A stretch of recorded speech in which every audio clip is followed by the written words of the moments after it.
ಜಾಗೃತಿ ಮೂಡಿಸುವಂಥದ್ದು, ಜವಾಬ್ದಾರಿ ಹೆಚ್ಚುವಂಥದ್ದು ಮತ್ತು ಎಲ್ಲ ಬಾಬಾ ಸಾಹೇಬ್ ಅಂಬೇಡ್ಕರ್ ಹೇಳಿದಾರಲ್ಲ, ಆ, ಸ್ವಾತಂತ್ರ್ಯ, ಸಮಾನತೆ, ಭಾತೃತ್ವ, ಅದರ ತಳಹದಿಯ ಮೇಲೆ ನಡೆಯುತ್ತಿರ್ತಕ್ಕಂಥ ಜಾಗೃತಿಗಳು.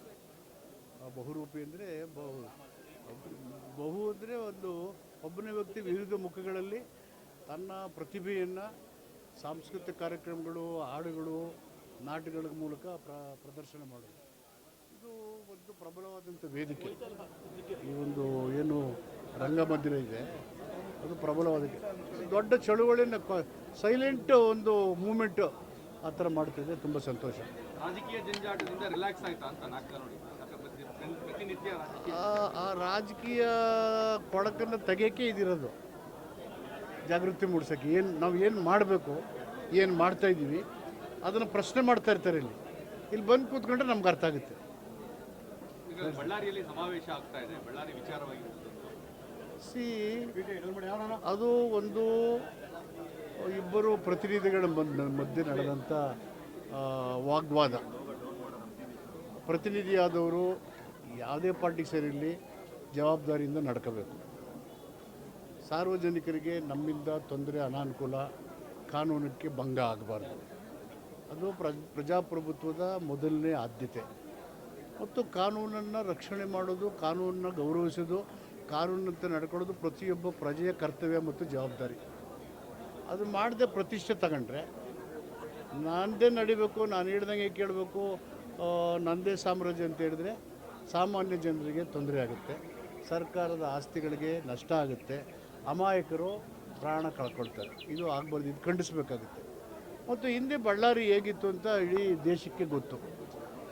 ಬಳ್ಳಾರಿ ಹೇಗೆ ರಿಪಬ್ಲಿಕ್ ಆಗಿತ್ತು, ಬಳ್ಳಾರಿ ಸಂಪತ್ತೆಲ್ಲ ಯಾರ್ಯಾರು ಒಡ್ಕೊಂಡು ಹೋದರು, ಒಡ್ಕೊಂಡು ಹೋದರೆ ಪುನಃ ಬಂದ್ಬಿಟ್ಟು ಪಾದಯಾತ್ರೆ ಬಿಟ್ಟು ಸಭೆ ಮಾಡ್ತೀವಿ ಅಂದರೆ ಏನು ಹಾಸ್ಯಾಸ್ಪದ ಅಲ್ವಾ?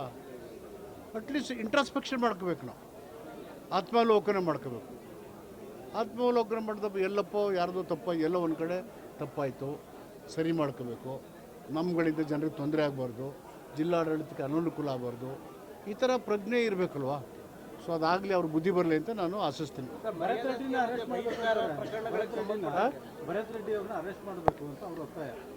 ಕಾನೂನು ಇದೆಯಲ್ವಾ, ಕಾನೂನು ಏನು ಘಟನೆ ನಡೆಯುತ್ತೆ ಅದನ್ನೆಲ್ಲ ಅವರು ಸಂಗ್ರಹಿಸಿ, ತಪ್ಪು ಯಾರು ಮಾಡಿದ್ರು ತಪ್ಪೇ ಅಲ್ಲ, ಕಾನೂನು ಕ್ರಮ ತಗೊಳುತ್ತೆ.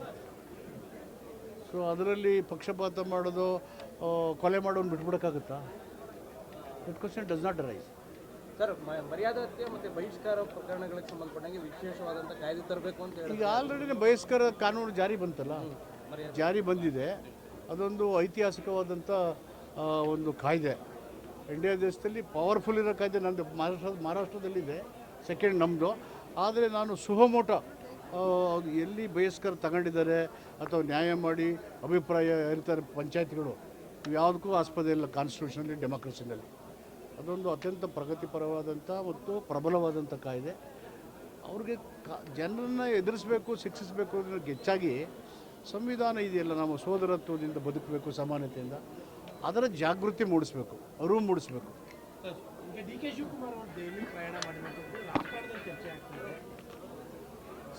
ಅವರು KPCC ಅಧ್ಯಕ್ಷರು, ಅಸ್ಸಾಂಗೆ ಅಬ್ಸರ್ವರ್ ಆಗಿ AICC ನೇಮಕ ಮಾಡಿದ್ದಾರೆ. ಅಬ್ಸರ್ವರ್ನ ನೆನ್ನೆ ಮೀಟಿಂಗ್ ಕರೆದಿದ್ದಾರೆ. ಚಿತ್ರಗಳಲ್ಲಿ ನೋಡಿದೆ ಅವರು ಮೀಟಿಂಗಲ್ಲಿ ಅಟೆಂಡ್ ಆಗಿರೋದು. KPCC ಅಧ್ಯಕ್ಷರಾಗಿದ್ದರೆ AICC ಎಲ್ಲ ನಾಯಕರು ಅವ್ರಿಗೆ ಸಹಜವಾಗಿ ಪರಿಚಯ ಇರ್ತಾರೆ, ರಾಜಕೀಯ ಚರ್ಚೆ ಮಾಡಿರ್ತಾರೆ. Nothing wrong in it. ಅಲ್ಲ, CM ಕುರ್ಚಿಯ ವಿಚಾರದ ಚರ್ಚೆಗಳ ಅದು ನನಗೆ ಗೊತ್ತಿಲ್ಲ. That I don't know. 2028 ಸಿದ್ದರಾಮಯ್ಯವರು ಇರ್ತಾರ ಅನ್ನುವಂಥದ್ದು ಈಗ ಇರೋದ್ರಿಂದ ಹೋಪ್ಫುಲಿ ಇರ್ತಾರೆ ಅನ್ನೋದೇ ನನಗೆ ನಂಬಿಕೆ. ಬಿಜೆಪಿ ಡೌಟ್ ಇದೆ ಪರ್ಟಿಕ್ಯುಲರ್ಲಿ. ಅವ್ರಿಗೆ ಯಾವಾಗಲೂ ಡೌಟ್ ಆಗಿರ್ತದೆ ಅಂದರೆ ಅವರು ಮೆಜಾರಿಟಿಯಿಂದ ಯಾವ ಸರ್ಕಾರ ರಚನೆ ಮಾಡಿಲ್ಲ. ಏನಾದ್ರು ಹೆಚ್ಚು ಕಡಿಮೆ ಆಗಿಬಿಟ್ರೆ ನಮಗೆ ಸಿಗುತ್ತೋ ಅಂತ ನೋಡ್ತಾ ಇದ್ದಾರೆ. ಮತ್ತು ಅವರು ದ್ರಾಕ್ಷಿ ಉಡಿ ಅಂದ್ಬಿಟ್ಟು ಆಚೆಗೆ ಹೋಗ್ತಾರೆ. ಅಧಿಕಾರಿಗಳ ಕರ್ತವ್ಯಕ್ಕೆ ಅಡ್ಡಿಪಡಿಸುವಂಥ ಪ್ರಕರಣಗಳು ಜಾಸ್ತಿ ಆಗ್ತಾ ಇದೆ. ಇವತ್ತು ಗುಡುಮಾನಹಳ್ಳಿಯಲ್ಲೂ ಸಹ, ವರುಣಾ ಕ್ಷೇತ್ರದಲ್ಲೂ ಸಹ ಗ್ರಾಮಸ್ಥರು ಅಧಿಕಾರಿಗೆ ಹೀಗೆ ಜನರು ಸಂಯಮದಿಂದ ಇರಬೇಕು. ಅಧಿಕಾರಿಗಳು ಜನರ ಸಮಸ್ಯೆಗಳನ್ನು ಸೌಜನ್ಯದಿಂದ ಕೇಳಬೇಕು, ಬಗೆಹರಿಸೋದನ್ನು ಮಾಡಿಕೊಡ್ಬೇಕು.